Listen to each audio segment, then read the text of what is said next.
پیارے بھائیوں، السلام علیکم ورحمۃ اللہ وبرکاتہ۔ علامہ اقبال رحمہ اللہ کا ایک شعر ہر مسلمان، خصوصاً ہر طالب علم، پڑھا لکھا انسان جانتا ہے، اور وہ کیا ہے؟ وائے ناکامی متاع کارواں جاتا رہا، وائے ناکامی متاع کارواں جاتا رہا، لیکن کیا؟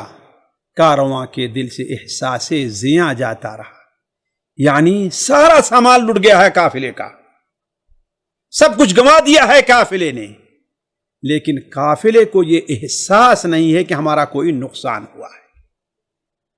کرونا وائرس جیسی وبا آئی، ساری دنیا کو اپنی لپیٹ میں لے لیا، لاکھوں انسان اپنی جان کھو بیٹھے، لاکھوں لوگوں کی نوکریاں داؤں پر لگ گئی، کروڑوں لوگوں کے روزی کا سامان چھن گیا، حکومتوں کو اربہ ارب خسارے کا سامنا کرنا پڑا، سائنسدانوں، دانشوروں اور ماہرین کے علم و دانش کوئی کام نہ آئی۔ یہ سلسلہ آج 3-4 مہینے سے جاری ہے اور ابھی بھی چل رہا ہے۔ حکومتوں نے اپنے ہاتھ کھڑے کر دیے ہیں، ان کی ساری تدبیریں ان کے اقتصاد کی تدمیر اور بربادی کا سبب بن گئی ہیں، اور ان کی پبلک کی معاشرتی پریشانی، اس کے علاوہ انہیں کچھ ملا نہیں ہے۔ لہذا اب حکومتوں نے معاملہ دونوں ہاتھ کھڑے کر کے معاملہ پبلک کے اوپر چھوڑ دیا ہے کہ آپ اپنی حفاظت کرو۔ یہ ایسی چیز ہے جس کا احساس ہر چھوٹا بڑا کر رہا ہے، یہ یقیناً خسارہ ہے، یہ بہت بڑا خسارہ ہے، لیکن اصل ایک مومن کے لیے جو سوچنا چاہیے کہ ایک خسارہ اور ہے جو اس سے کہیں زیادہ بڑا خسارہ ہے، لیکن لوگوں کی توجہ اس طرف نہیں ہے۔ وہ خسارہ حقیقی خسارہ ہے جسے قرآن خسارہ مانتا ہے، یعنی آخرت اور اس سے متعلقہ امور کا خسارہ۔ آج مسجدوں میں نماز پڑھنے پر پابندی ہے، اور اجازت ہے تو سب بندی اور سب کو ایک قریب ہونے پر پابندی ہے۔ نماز جنازہ اور جنازے میں بھیڑ پر پابندی ہے، لوگوں کو ایک دوسرے سے مصافحہ اور معانقہ سے روکا جا رہا ہے، معاشرتی اجتماعات پر پابندی ہے، ہسپتالوں میں مریض کی عیادت پر پابندی ہے، وغیرہ وغیرہ، پابندیاں ہی پابندیاں ہیں۔ بلکہ جب میں سوچنے لگا تو مجھے مولانا ظفر علی خان مرحوم کا وہ شعر یاد آیا کہ دل ضبط، جگر ضبط، زباں ضبط، فغاں ضبط، سب ساز عیاں ضبط، سبھی سوز نہاں ضبط، سارا کچھ ضبط ہے۔ ان تمام ضبطیوں میں ہمارا بھی احساس ضبط ہو چکا ہے ساتھی، ان تمام ضبطیوں میں ہمارا احساس بھی ضبط ہو چکا ہے، اور ہم یہ نہیں سوچ رہے ہیں کہ بحیثیت ایک مسلمان اور آخرت کے مسافر کے کہ ہمارا کیا نقصان ہو رہا ہے۔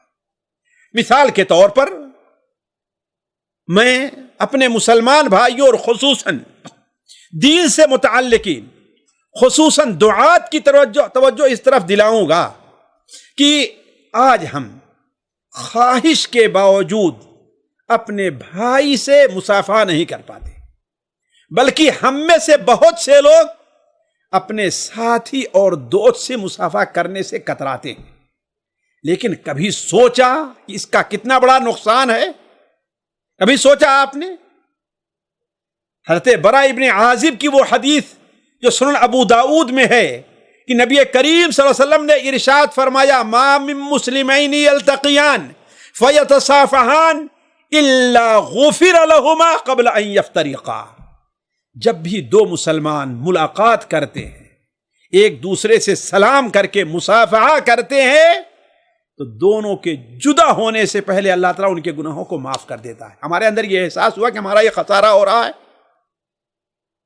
امام طبرانی رحمہ اللہ اپنی کتاب المعجم الاوسط میں حضرت حذیفہ ابن یمان رضی اللہ عنہ کی حدیث نقل کرتے ہیں کہ نبی کریم صلی اللہ علیہ وسلم نے ارشاد فرمایا، اذا المؤمن ان المؤمن اذا لقی المؤمن فسلم علیہ، جب مومن کسی اپنے بھائی سے ملاقات کرتا ہے، اس پر سلام کرتا ہے اور اس کے ہاتھ کو پکڑ کر کے مصافحہ کرتا ہے تو تناثرت خطایاہما، ان کے گناہ ایسے ہی جھڑ جاتے ہیں جیسے درخت سوکھے درخت کے پتے جھڑ جائیں۔ ہم نماز میں ایک دوسرے کے قریب نہیں کھڑے ہو پا رہے، بہت سے لوگ اب اس پر مطمئن نظر آ رہے ہیں، بلکہ جتنی دوری ڈاکٹروں نے اور حکومتوں نے ہم سے جتنی مطالبہ کیا ہے ہم اس سے بھی دور کھڑے ہو رہے ہیں اور کوئی شک محسوس نہیں کر رہے ہیں۔ ہمارے اندر کوئی احساس نہیں، کوئی کمی ہے۔ کیوں؟ حالانکہ صف بندی کا جو اصول شریعت نے بتلایا ہے یہ اس کے قطعاً خلاف ہے، لیکن سوال یہ ہے کہ ہم میں سے کتنے لوگوں کو اس کے عوض جو خسارہ ہو رہا اس کا دل میں احساس ہے۔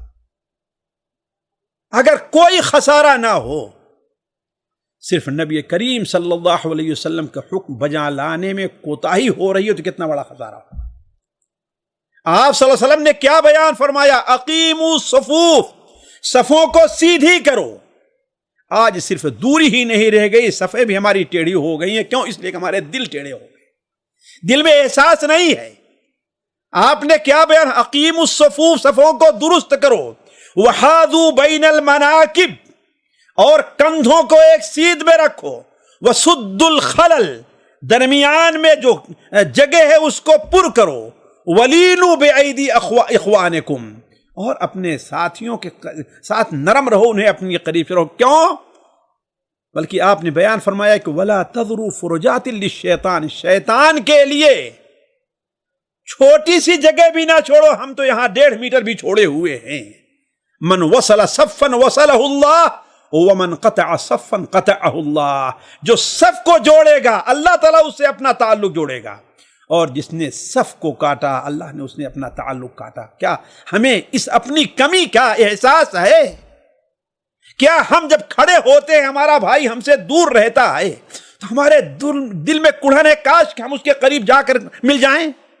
اگر یہ نہیں ہے تو یہ خسارے کا سبب ہے۔ اسی طریقے ساتھیوں، نماز جنازہ جہاں ایک مسلمان کا دوسرے مسلمان پر حق ہے، وہیں بے شمار نیکیاں حاصل کرنے کا ذریعہ ہے، لیکن ہم چاہنے کے باوجود بلکہ بسا اوقات اپنے عزیز ترین اور قریب ترین شخص کے جنازے میں بھی شریک نہیں ہو پاتے۔ اسی درمیان کتنے واقعات، بلکہ آج ہمارے ایک عزیز کا ٹیلی فون آیا کہ کل ان کے والد کا انتقال ہو گیا اور وہ شریک نہیں ہو پائے۔ 3 بھائی یہاں پر ہیں لیکن نہیں جا پائے۔ تو اگر اپنے والدین، اپنے بھائی، اپنی بیوی کسی کا یہ جنازہ ہو تو اس موقع پر شریک نہیں ہو پا رہا ہے، کتنا افسوس ہوگا اور کتنی بڑی خواہش ہوگی۔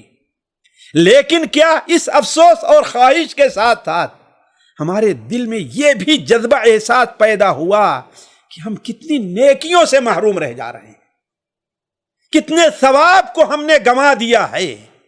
ہمیں صحیح بخاری کی وہ حدیث یاد نہیں ہے جسے حضرت نافع بیان کرتے ہیں کہ حضرت عبداللہ ابن عمر رضی اللہ تعالیٰ عنہ سے بیان کیا گیا کہ حضرت ابو ہریرہ رضی اللہ تعالیٰ بیان فرما رہے ہیں کہ جو شخص جنازے کے ساتھ جائے گا اسے 1 قیرات ملے گا، یعنی جو جنازے کی نماز پڑھا 1 قیرات، اور گیا تو 1 قیرات، اور 1 قیرات احد پہاڑ کے وزن کے برابر ہوگا۔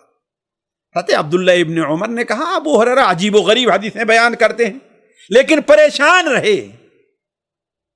حضرت عائشہ کے پاس آدمی بھیجا اور وہاں بیٹھ کر کے سکون نہیں مل رہا ہے کہ کتنا خسارہ میرا ہو گیا، ابھی میں نماز پڑھ کر کے گھر چلا جاتا ہوں جنازے کے ساتھ نہیں جاتا، کتنا خسارہ ہو گیا۔ راوی بیان کرتے ہیں مسجد کی کنکڑیوں کو لے کر کھیل رہے ہیں، سکون نہیں ہے۔ اب جب راوی حضرت عائشہ کے پاس جو شخص گیا تھا آ کر کے بیان کرتا ہے کہ مائی عائشہ کہہ رہی ہے صدق ابو ہریرہ سچ کہہ رہے ہیں، تو عبداللہ ابن عمر نے کہا لقد فرطت فی قراریت کثیرا، ہم نے کتنے قراریت کو گنوا دیا، ہمارا کتنا گھاٹا اور خسارہ ہوا ہے۔ تو ہمارے دل میں یہ احساس ہوا کہ ہم فلاں ساتھی، فلاں بھائی، فلاں مسلمان کے جنازے میں نہیں جا پا رہے ہیں۔